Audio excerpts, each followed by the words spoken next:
సంధ్యా theatre తొక్కిసలాట ఘటనలో Allu Arjun bail పిటిషన్పై విచారణ వాయిదా పడింది. దీనికి సంబంధించి పూర్తి సమాచారం నాంపల్లి కోర్టు నుంచి మా క్రైమ్ కరెస్పాండెంట్ ప్రవీణ్ లైవ్లో అందిస్తారు. ప్రవీణ్, సంధ్యా థియేటర్ తొక్కిసలాట ఘటనలో ఇప్పటికే అల్లు అర్జున్ ఈ రోజుతోటి అతనికి 14 రోజుల పాటు రిమాండ్ ముగిసింది. దీంతో వ్యక్తిగతంగా విచారణకు హాజరయ్యేందుకు తదుపరి విచారణ 10వ తారీఖు వచ్చే నెల 10వ తారీఖు వాయిదా వేసింది. 10వ తేదీన తన వ్యక్తిగతంగా విచారణకు హాజరు కావాలి. మరోవైపు అంటే రెగ్యులర్ బెయిల్ వచ్చేంత వరకు కూడా ఈ డేట్స్ ఇస్తూనే ఉంటారు, ఎక్స్టెండ్ అవుతూనే ఉంటుంది. మరోవైపు తనకు ముందు ఇప్పటికే మధ్యంతర బెయిల్ పైన అల్లు అర్జున్ బయట ఉన్నాడు. దాదాపు 4 వారాల పాటు ఇప్పటికే తెలంగాణ హైకోర్టు మధ్యంతర బెయిల్ కూడా మంజూరు చేసింది. వచ్చే నెల 10వ తారీఖు వరకు కూడా అతనికి మధ్యంతర బెయిల్ ఉంది. అయితే 10వ తేదీ లోపు అతను రెగ్యులర్ బెయిల్ పొందాల్సినటువంటి అవసరం ఉంటుంది. 10వ తేదీ లోపు రెగ్యులర్ బెయిల్ పొందేందుకే నాంపల్లి కోర్టులో ఈ నెల 24వ తారీఖున ముందు రెగ్యులర్ బెయిల్ను కూడా మూవ్ చేయడం జరిగింది. ఆ పిటిషన్కి సంబంధించి కూడా ప్రస్తుతం నాంపల్లి కోర్టులో విచారణ కొనసాగింది.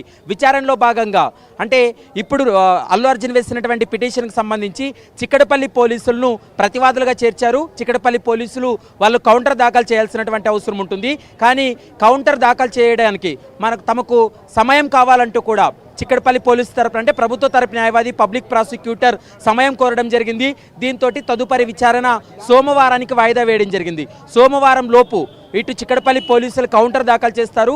కౌంటర్ పైన మరోసారి ఇటు అల్లు అర్జున్ తరపు న్యాయవాదులు, మరోవైపు పబ్లిక్ ప్రాసిక్యూటర్ వాదనలు వినిపించిన తర్వాత బెయిల్ ఇవ్వాలా వద్దా అనేటువంటి అంశానికి సంబంధించి సోమవారం రోజు ఆర్గ్యుమెంట్ తర్వాత న్యాయస్థానం ఒక కీలక నిర్ణయం తీసుకునేటువంటి అవకాశం అయితే కనపడుతుంది. ఇక ఈ నాంపల్లి కోర్టులో అల్లు అర్జున్ను అరెస్ట్ చేసి 13వ తారీఖున అరెస్ట్ చేసి రిమాండ్కి తరలించిన తర్వాత నేటి వరకు 14 రోజుల వరకు కూడా రిమాండ్ విధించింది.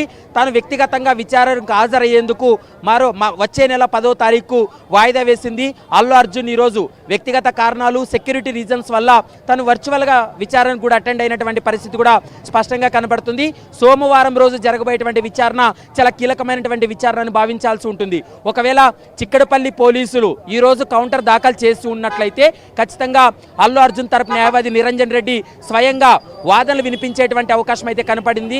మరోవైపు చిక్కడపల్లి పోలీసులు కౌంటర్ వేయడానికి మరికొంత సమయం కావాలని కోరడంతో సోమవారం వరకు కూడా సమయం ఇవ్వడం జరిగింది. సోమవారంలోగా చిక్కడపల్లి పోలీసులు కౌంటర్ దాఖలు